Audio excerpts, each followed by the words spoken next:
The north is my favorite area to ride in Vietnam. In my opinion, it is relaxing and crazy both ways.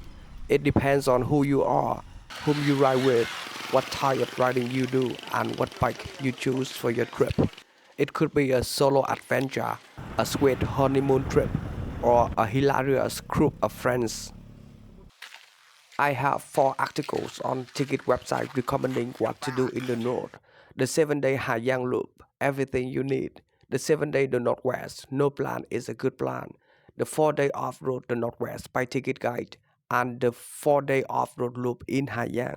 In each of the articles, I try to make it 8 detailed days possible to break down the north into 4 different sections.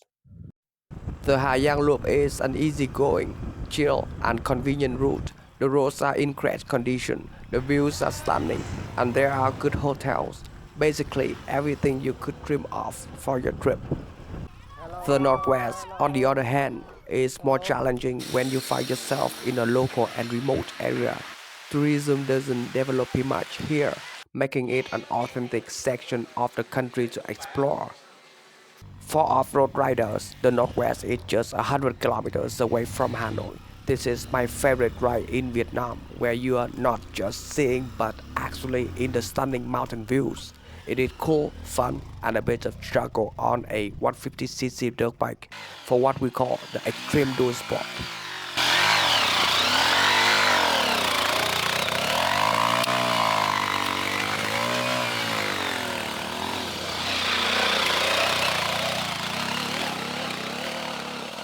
Heading north from Ha Giang City along the Chinese border, you will discover a very different version of Ha Giang Loop when you realize that Ha Giang is so much bigger than you imagine.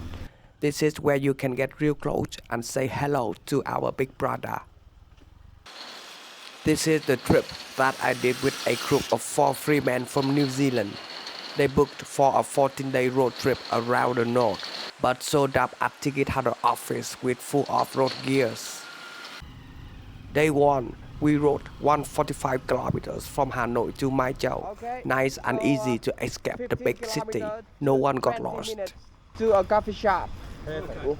I reckon in 20 minutes I'd like a coffee shop. Yeah, perfect. Day 2, Mai Chau to Bac Ha. We covered 220 kilometers. This is the waterfall day in the 7-day Northwest route. We didn't do any waterfall on that day.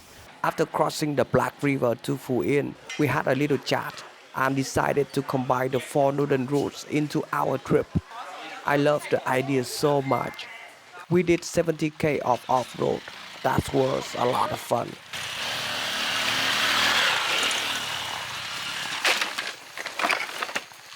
Unfortunately, we burned the clutch on one of our X150. Yeah, but yeah, what do you guys do?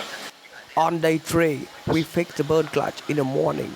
We also met the most beautiful mechanic in the village.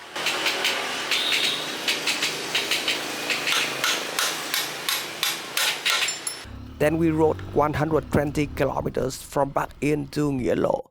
It was supposed to be the hot spring day, but again, we didn't do that to save time for off-road. We checked out the dinosaur backbone in Ta Sua, then hit the DT112 to Cham Tau. We did a small off-road loop before the hotel and enjoying our cold beers. Day 4, Nghĩa Lộ to Sapa is 234 kilometers on road. That was an interesting day with local cultures in the yellow season. This day reminds me of the Ho Chi Minh Road a lot. There are many good view coffee shops along the way. We all agree that coconut coffee is the best Vietnamese coffee.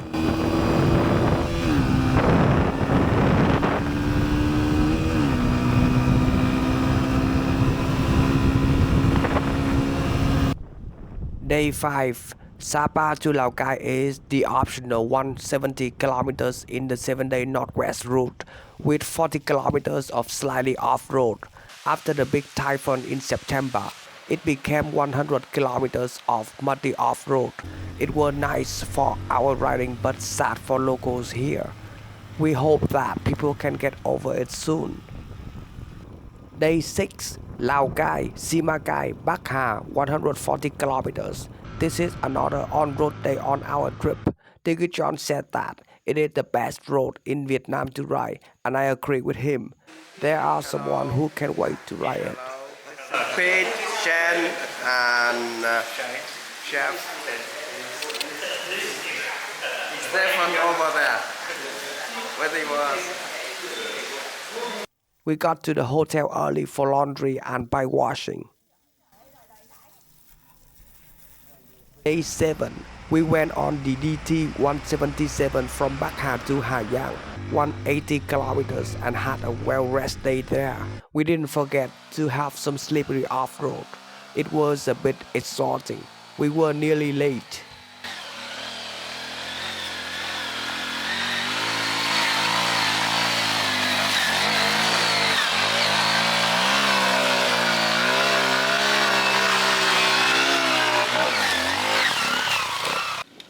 Day 9, we went from Ha Giang to Dong Văn, 172 kilometers on the back roads along the Chinese border and successfully avoided 3 police checkpoints.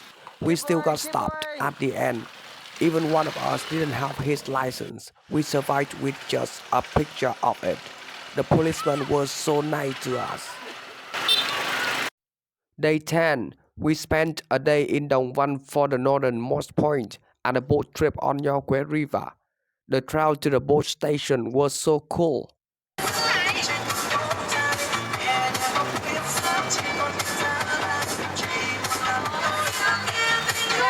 Day 11, Dong Văn to Bảo Lạc, a distance of 112 kilometers.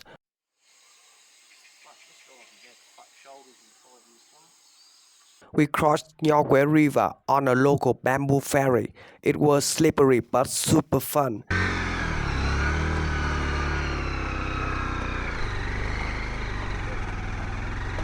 It is slippery.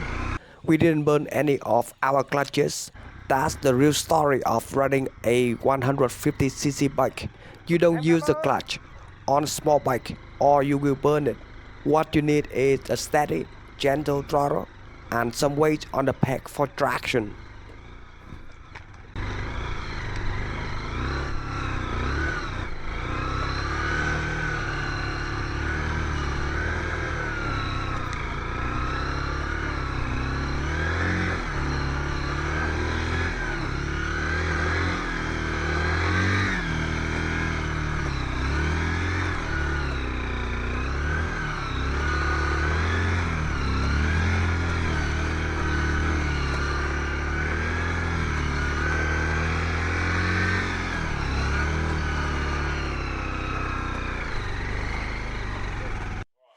Day 12. I've learned something about the hair dryer, so I don't recommend people to use it anymore.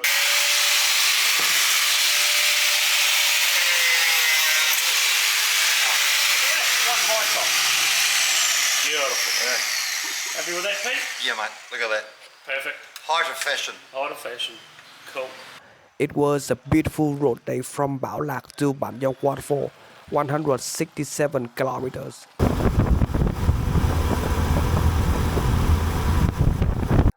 We visited a massive waterfall buffalo market.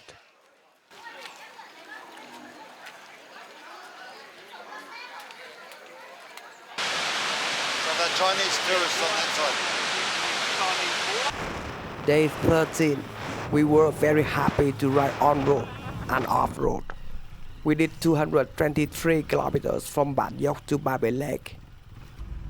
Pulling the bus. Yep. You don't see it, but if you see it from here, the digger pulling the bus.